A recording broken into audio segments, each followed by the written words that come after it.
Hey guys, it's Nikki B and welcome to my channel.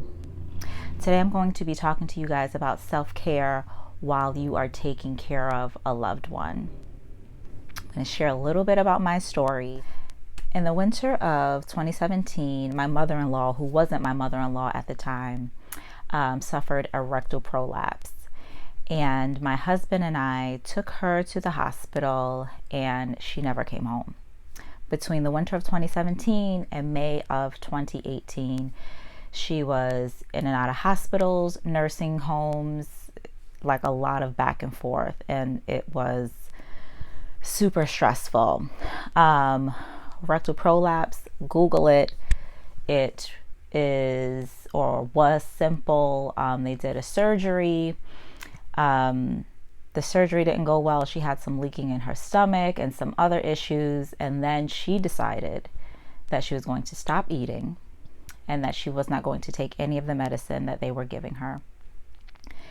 And so it was a downward spiral for 6 months. There were a couple of instances where we saw her on her deathbed, and my husband is her only child. So it was just him and I taking care of her, going to the hospital, trying to get her to do what she needed to do to come home, and she just wasn't listening. I truly believe that she fell into a depression. Early in 2017, her boyfriend died. She wouldn't call him her boyfriend, but I call him her boyfriend. He passed away, and then 3 months later, her brother passed away, and then a couple of months later, her mother passed away. So it was super stressful. She would never say that she was depressed. After all of those deaths, she just continued to try to roll with the punches, but I know it was a lot of stress on her. And I believe that when she was between the nursing homes and the hospitals, that she just gave up.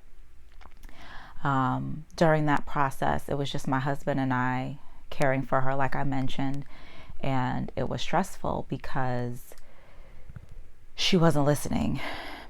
She wasn't listening to us as far as like, Mom, we need you to eat. We need you to take your meds. We need you to get better so you can come home. Like, we want you to come home.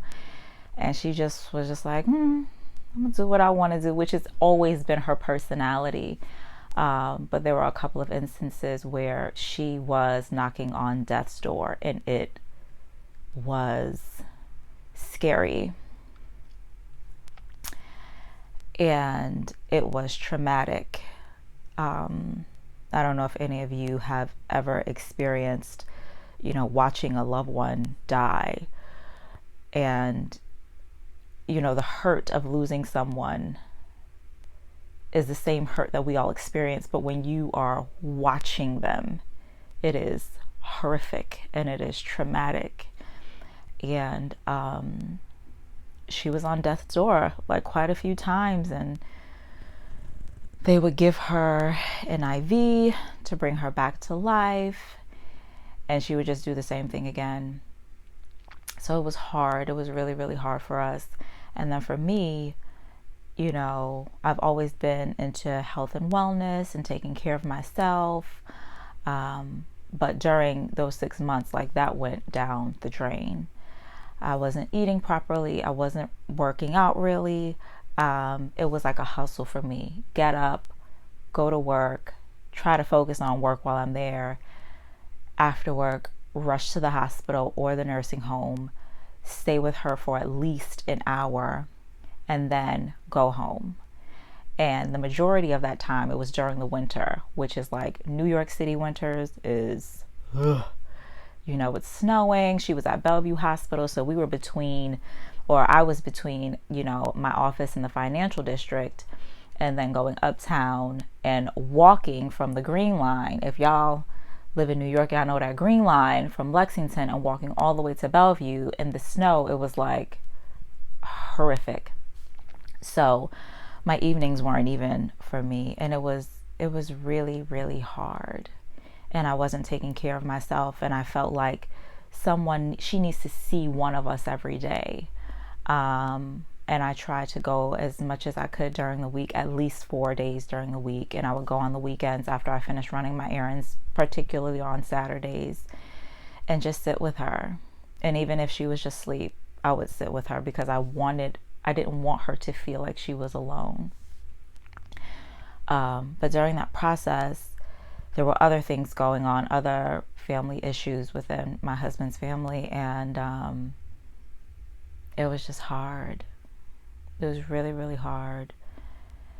And in hindsight, there were things that I should have been doing to take care of myself that I did not do.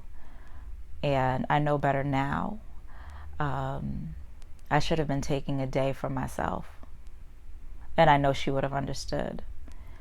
Take a day for myself, just, go get a massage, go do a mani-pedi, make time with my friends to just go to dinner and get wasted, or do something fun. When you're taking care of someone, you're just moving, trying to get this done, get that done, make this phone call, get them more insurance, pay this bill, do that. And you don't take the time to sit and feel and cry and get angry and just release all of those emotions. And it's so important to do that. It's so important to just stop and sit and feel and allow yourself to fall apart. Allow yourself to fall apart. You're going to put yourself back together, but allow yourself time to fall apart and just to take care of you. And it's hard, but you have to do it. Meditate. Sit still. That's part of feeling, but meditate and also ask for help.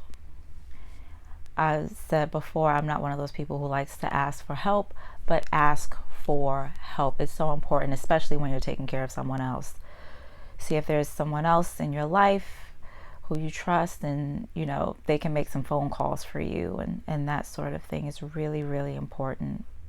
Had I been taking care of myself, I think I would have.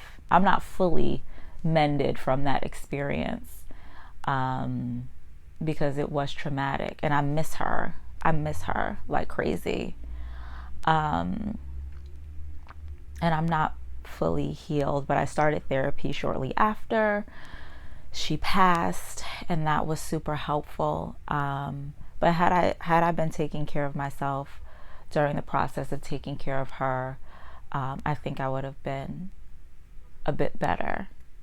So I say all that to say, if you are taking care of a loved one, make sure you're taking care of yourself too. Make time for yourself. When you get on an airplane, they always say put your mask on first, and then you can help other people. That's so important in life. Take care of yourself.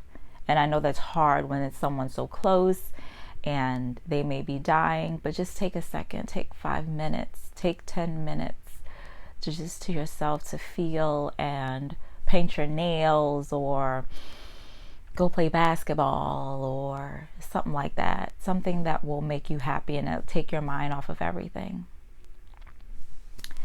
So, if you are currently taking care of a loved one, comment below. Tell me what self-care tips you are exercising to stay sane and to stay present and to stay strong so that you can continue to take care of them. Share what you're doing in the comments below. If you like this video, like it, subscribe to my channel. I'll be back every week sharing my life experiences, past and present. And I wish y'all nothing but the best.